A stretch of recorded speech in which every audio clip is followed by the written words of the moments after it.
주신 하나님의 말씀은 마태복음 21장 28절에서 32절까지 말씀입니다. 마태복음 21장 28절에서 32절까지 말씀 교독하시고 마지막 절 함께 봉독하겠습니다. 마태복음 21장 28절에서 32절까지 말씀입니다. 그러나 너희 생각에는 어떠하냐? 어떤 사람이 두 아들이 있는데 맏아들에게 가서 이르되 예 오늘 포도원에 가서 일하라 하니 둘째 아들에게 가서 또 그와 같이 말하니 대답하여 이르되 실소이다 하였다가 그 후에 뉘우치고 갔으니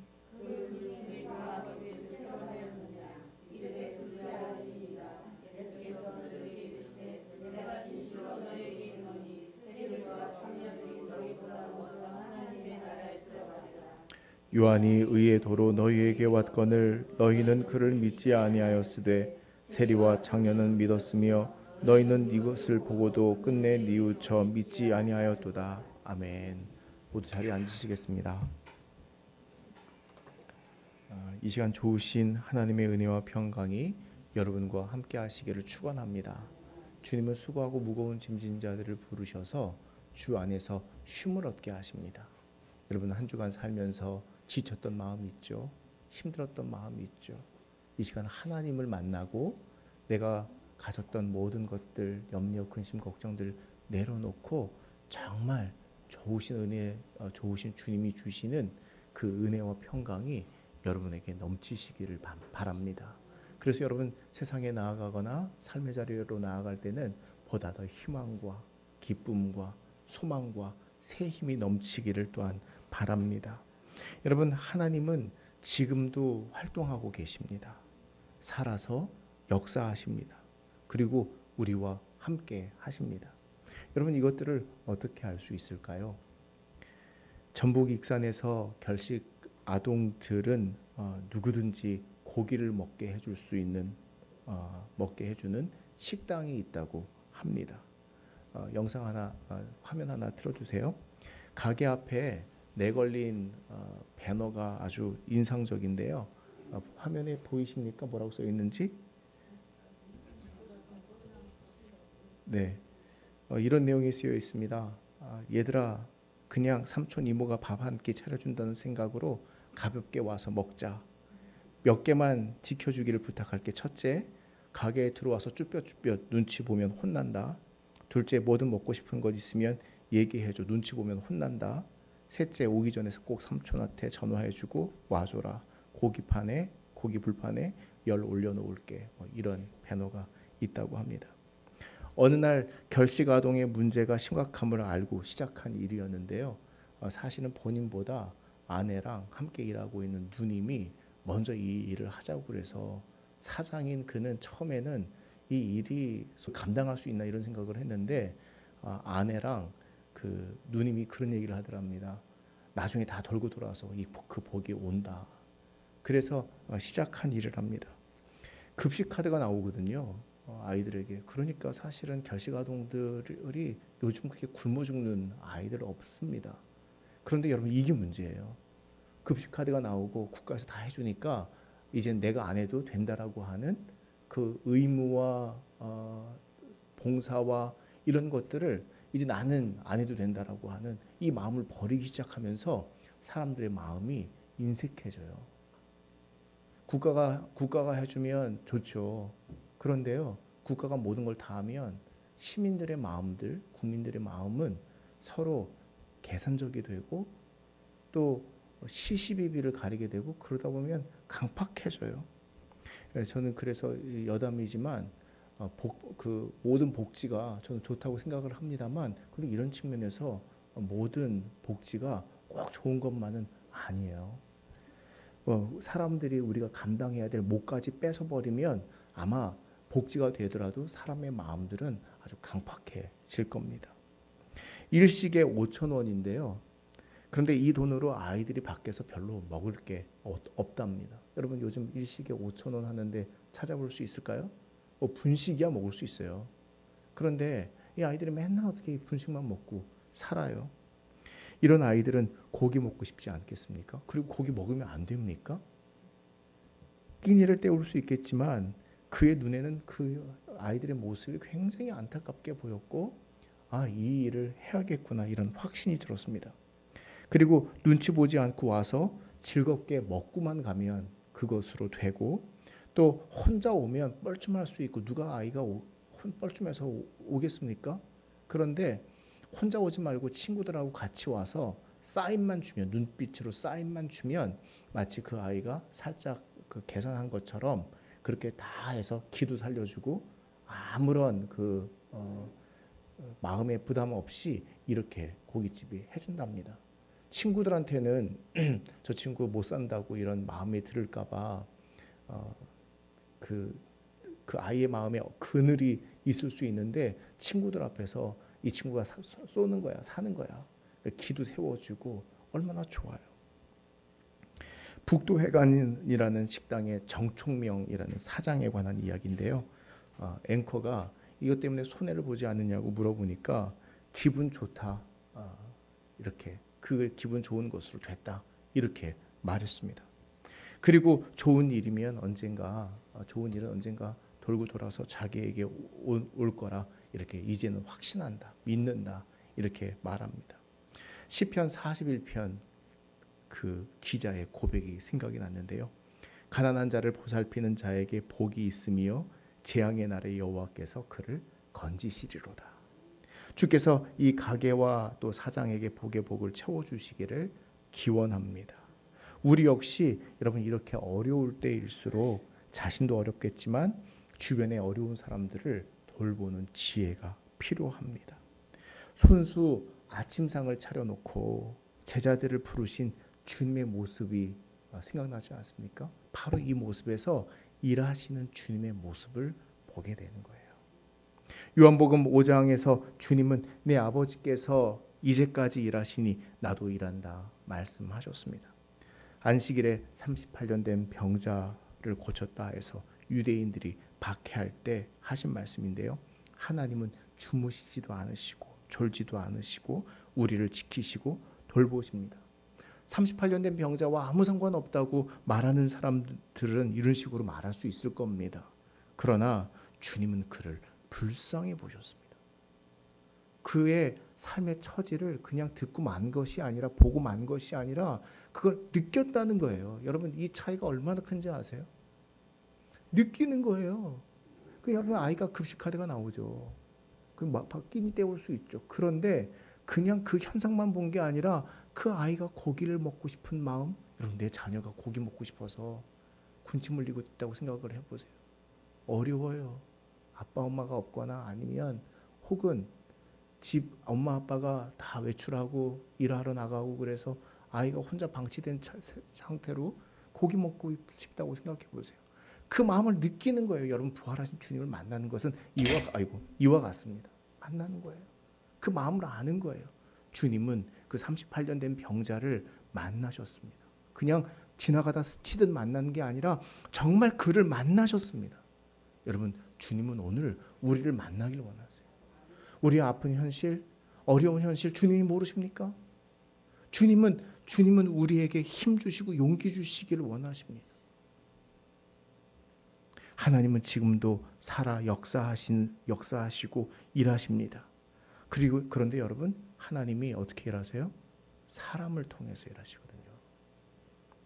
이 자리에 나와 있는 우리 모두에 대해서도 마찬가지입니다. 이뿐 아니라 주님은 우리가 주님의 손과 발이 되어서 부활하신 주님의 눈이 되고 마음이 되고 또 그 못자국 있는 그 손과 발이 되어서 주님은 우리가 활동하시기를 원하십니다. 그래서 여러분 오늘 우리를 이 자리로 부른 줄로 믿으시기 바랍니다. 오늘 우리는 예수님의 비유의 말씀을 들었는데요. 너무나 잘 아는 말씀이죠. 어떤 사람에게 두 아들이 있는데 맏아들에게 가서 포도원에 가서 일하라 합니다. 그런데 얼마나 대답을 잘하는지 가겠습니다. I go sir. 가겠습니다. 얘기하는 거예요. 대답 너무 잘해요. 믿음직하죠. 이런 자녀들이 여러분 이렇게 대답을 잘하면 얼마나 좋아요. 아니에요? 안 좋아요? 그런데 여러분 성경이 뭐라 말합니까? 가지 않았다고 말합니다. 실상은 가지 않았대요. 둘째 아들에게 가서 똑같이 말하는데 그는 싫다고 말합니다. I will not. 나 싫어요. 의지를 가진 거죠. 그냥 싫다고 대답하는 게 아니라 I will not. 싫다는 거예요. 자기 의지가 분명히 싫다는 거예요. 그 싫다는 것을 표현한 거예요. 그런데 곧 뉘우치고 포도원에 가서 일했다.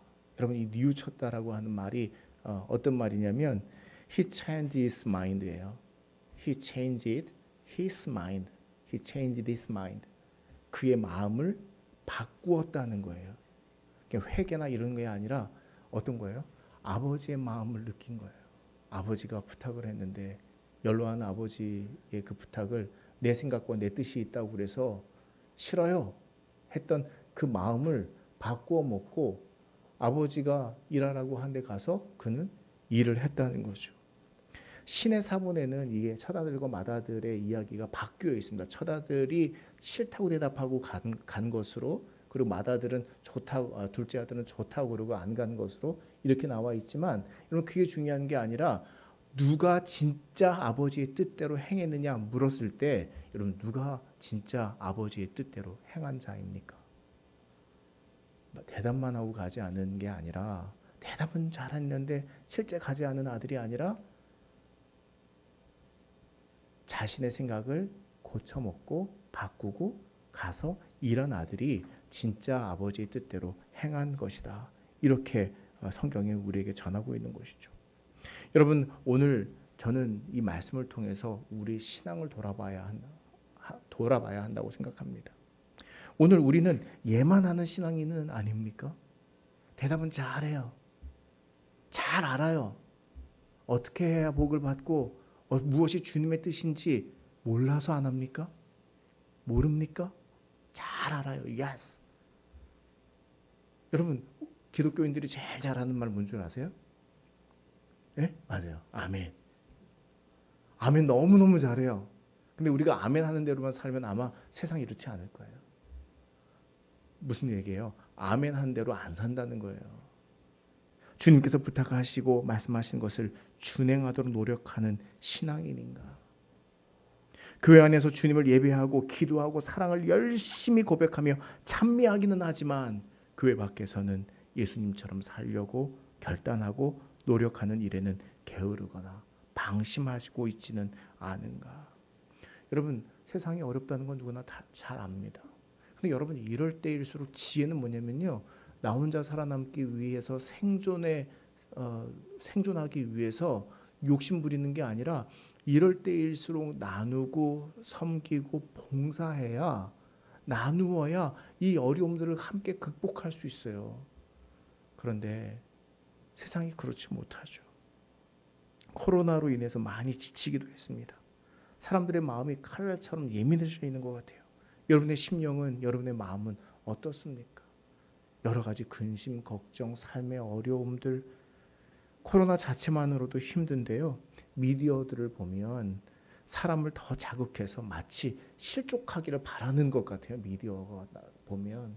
그래서 요즘은 미디어를 통해서 판단하고 생각할 게 아니라 정말 이럴 때일수록 성경이 뭐라고 하고 있는지, 팩트는 있죠. 팩트를 가지고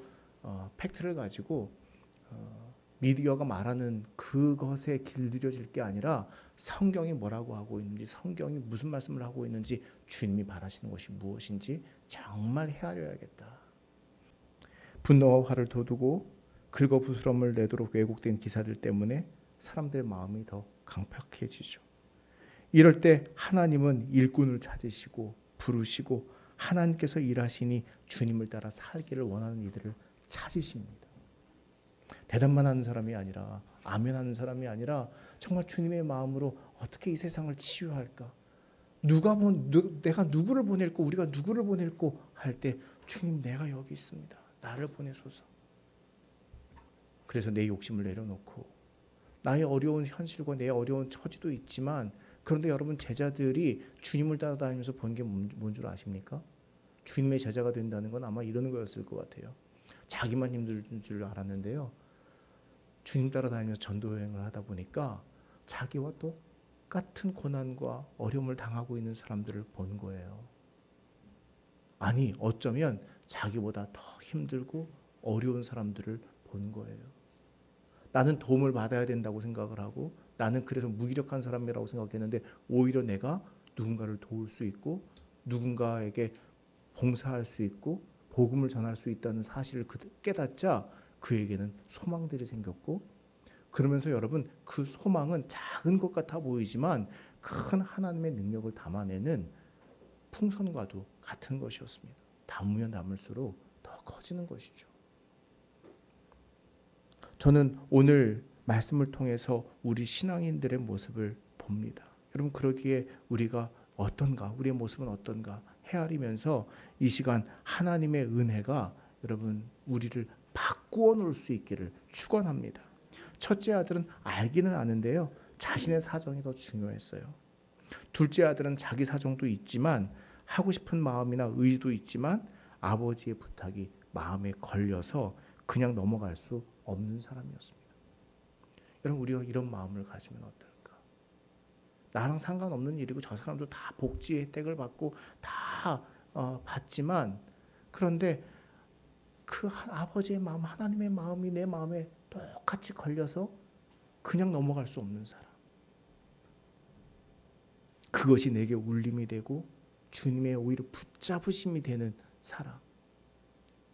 그냥 가라 했을 때 가는 게 아니라 주님께서 특별히 붙잡으시면서 할 말이 있다 할 때 네, 제가 하겠습니다. 이렇게 대답할 수 있다면 얼마나 좋을까. 첫째 아들을 가만히 보니까요, 이유와 변명과 핑계가 있는 사람이 분명합니다. 아니, 이렇게 말할 수 있겠습니다. 그것은 습관입니다. 성경에서 따지고 보면 큰아들이, 맏아들이 이유와 변명과 핑계가 없이 그냥 안 가죠. 다른 데 보면 주님께서 불러라, 초대하라 했을 때 나는 뭘 해야 되고 뭘 해야 되고 다 이유와 핑계가 있어서 주님의 잔치에 오지 못하거든요. 그런데 이 아들은 핑계가 없어요. 이유와 핑계가조차 없어요. 그냥 안 간 거예요. 어찌 보면 이유와 핑계가 없어서가 아니라 그게 늘 습관이 되었기 때문인지도 모릅니다. 마치 우리 기독교인들이, 우리들이 아멘이라는 말을 습관처럼 하는 것처럼 습관이 되어버려서 주님을 믿는다고 하고 주님을 찬양한다고 하고 주님을 사랑한다고 하지만 주님과는 별 상관없는 마음으로 살아가고 있는 모습이 우리의 모습은 아닌가 말이죠. 대답이 습관이 되고 행함 없음이 일상이 된 채로 맏아들같이 살아가고 있다면 이 시간 우리의 마음이 바뀔 수 있기를 바랍니다. 주님은 대제사장들과 바리새인들, 백성들의 장로가 되는 사람들에게 내가 진실로 이르노니 세리들과 창녀들이 너희보다 먼저 하나님 나라에 들어가리라, 이렇게 말씀하셨습니다. 여러분 이 말씀을 들으면서 여러분 무슨 생각을 합니까? 어쩌면 주님께서 똑같이 말씀하실지도 모르겠어요. 믿지 않는 사람들이 너희들보다 더 먼저 들어가리라. 주님을 모르는 사람이 어쩌면 주님을 알지 못하는 사람들이 너희들보다 먼저 들어가리라. 우리가 못 들어간다는 말이 아니에요. 먼저 들어가리라. 이 말을 바꾸어 말하면 그보다 못해서 되겠느냐 말씀 아닙니까? 세상 사람들보다 못해서 되겠습니까? 세상 사람들보다 더 나아야죠.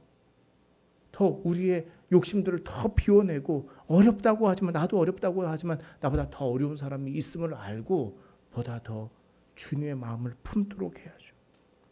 주님을 안 믿는 사람보다 더 이기적이고 욕심을 부리고 그렇지 않다고 하더라도 별 신앙 없이 살아간다면 주님의 긍휼과 자비의 마음을 가지고 손발이 되고 있는가? 행함이 없는 믿음은 그 자체가 죽은 믿음이라 야고보서 말씀을 잘 헤아려야 하는 이유가 바로 여기에 있습니다. 오늘 주님은 우리가 He changed this me라고 말하는 것, 마인드라고 얘기하는 것처럼 여러분 자만했거나 불순종했거나 마음이 체인지다 바뀌기를 원합니다. 바뀌기를 원하십니다.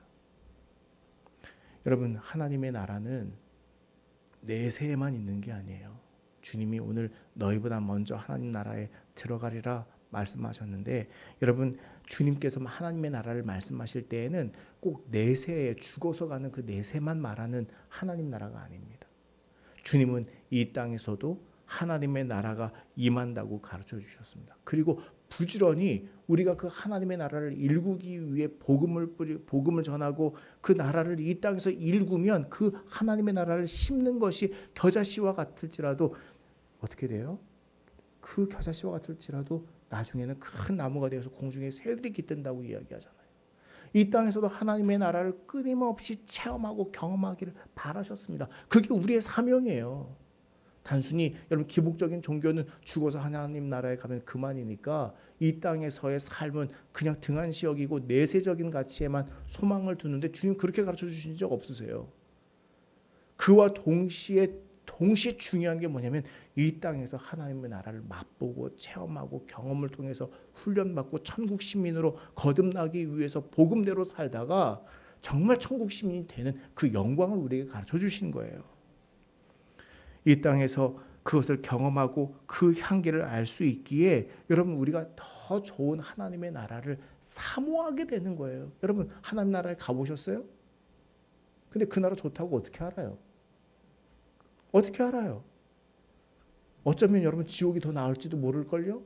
거기는 풍요함과 오히려 더 풍요롭고 더 욕심이 많고 더 출세 성공하고 더 이럴지도 모르겠습니다. 가보지 않았으니까 모르는 거예요. 그런데 어떻게 알 수 있어요? 지옥과 천국을 우리가 어떻게 알 수 있어요?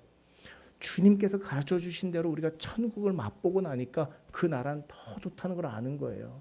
세상적인 욕심과 출세와 권력에 대한 욕심을 가지고 살아가는 게 더 좋아 보이는 것 같아 보이지만 그 속에 살아가는 것이 지옥과 같다는 걸 알기에 여러분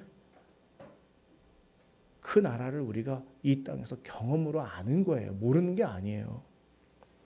아파트 경비원을 폭행하고 결국 목숨을 스스로 잃도록 만든 사건에 대해서 여러분 국민적 공분이 큰데 여러분도 그 보면서 분노하셨죠? 아닙니까? 경비원이 육성으로 남긴 유언을 들으면서 한 개인이 인격적인 모멸감과 억울한 일을 당했을 때 죽음도 불사할 수 있는 엄청난 극도의 고통을 겪었다는 것을 우리가 잘 압니다.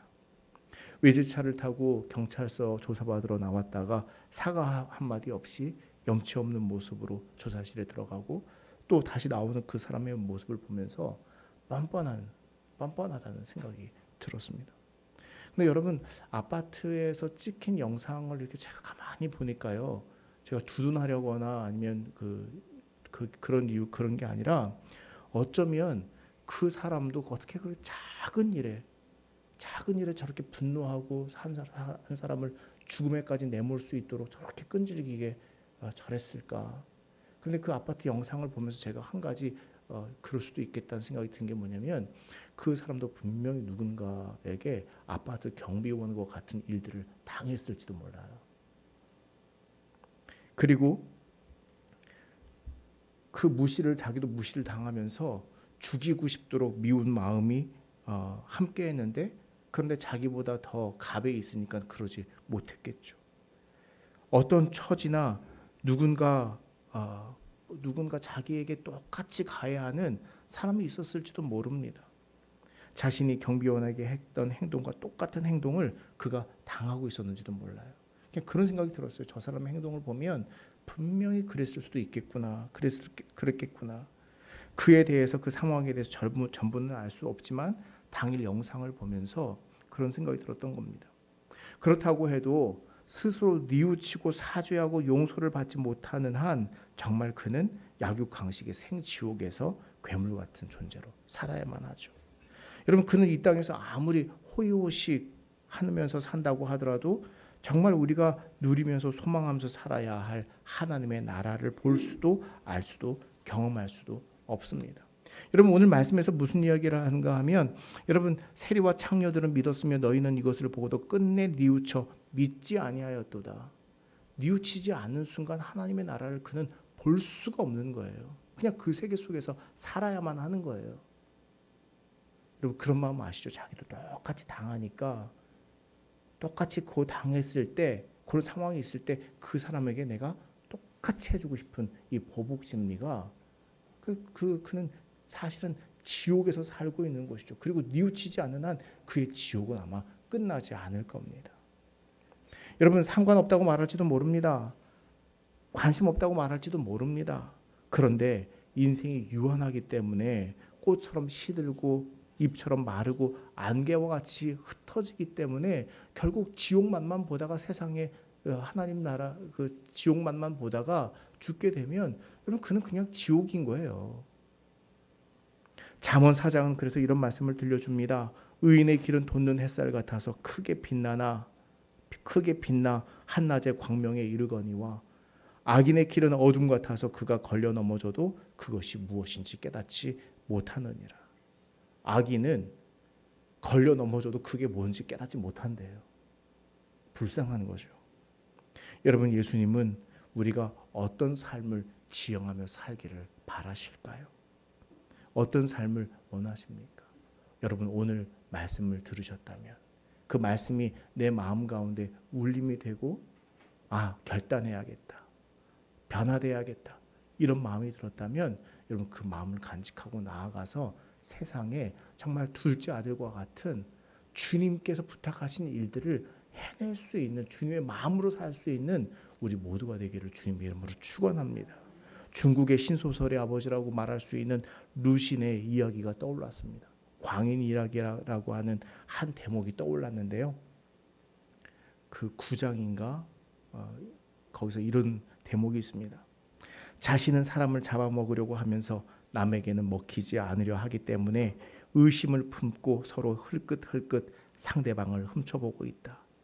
그런 생각을 버리고 마음 놓고 일하고 거리를 걷고 밥을 먹고 잠을 자면 얼마나 기분이 좋을까. 그것은 겨우 하나의 관문만 넘어서면 되는 것이다. 그러나 놈들은 부자, 형제, 부부, 친구, 사제, 원수 그리고 난 모르는 사람들까지 한패가 되어 서로 격려하고 견제하며 죽어도 이 관문을 넘기 위해 한 발을 내디디려 하지 않는 것이다. 여러분, 기가 막힌 대목이 바로 이 대목입니다. 놈들은 부자, 형제, 부부, 친구, 사제, 원수 그리고 남 모르는 사람들까지 한패가 됐다고 하는데요. 이 한패가 친구가 됐다는 게 아니라 서로 죽이는데 한패가 돼서 서로 죽고 죽이는 거예요. 서로 물고 뜯는 거예요. 그러면서 여러분 이 피해 망상증을 알고 있는 광인이 모든 역사를 들추어 조사해 보니 이 역사에는 연대가 없고 어느 페이지나 인의 도덕이라고 하는 글자가 구불구불 적혀 있었다고 말합니다. 이게 무엇을 상징하냐면요. 모든 인류가 시작된 모든 역사를 보니까 그 연대가 없고 때와 장소가 없다고 하는 게 뭐냐면 그게 필요 없이 모든 세대나 마찬가지라는 거예요. 인의 도덕이라는 말이 꾸불꾸불 적혀 있었대요. 이 얘기는 뭐예요? 분명한 인의 도덕의 시대가 발전하거나 성공한 적이 없었다는 얘기예요. 마치 왼손으로 글씨를 쓰는 것처럼 꾸불꾸불 쓰게 됐는데 그 이유를 살펴봤더니 그 이유가 무엇인가, 왜 그런가 더 조사해봤더니 거기에는 식인이라고 하는 두 글자가 적혀 있었다 말합니다. 식인, 문학적인 상징이죠. 인간이 서로가 서로를 먹으려고 하는, 잡아먹으려고 하는, 그러면서 인의 도덕을 말하려고 하니까 꾸불꾸불할 수밖에 없는 것이죠. 그러면서 여러분 루신이 인간의 모든 역사가 식인의 잔인한 역사였다고 말하면서 이렇게 말합니다. 그 관문만 넘어서기만 하면, 그 관문만 넘어서면 얼마나 좋을까. 여러분, 예수님이야말로 그 식인의 세계 문턱을 넘어 평화가 이 땅 가운데 심어진 하나님 나라를 위해 십자가 죽음을 당하신 분 아닙니까? 여러분, 삶의 자리에 들어가서 평화라고 하는, 거창해 보이지만 샬롬입니다. 거창해 보이지만 하나님과의 평화, 이웃과의 평화, 가족 안에서는 화목, 또 자기 자신과 하나님과의 관계에서는 평안, 이웃과의 관계에서는 화평, 여러분 그 평화를 세우시는 저와 여러분이 되기를 주님의 이름으로 축원합니다. 기도합시다.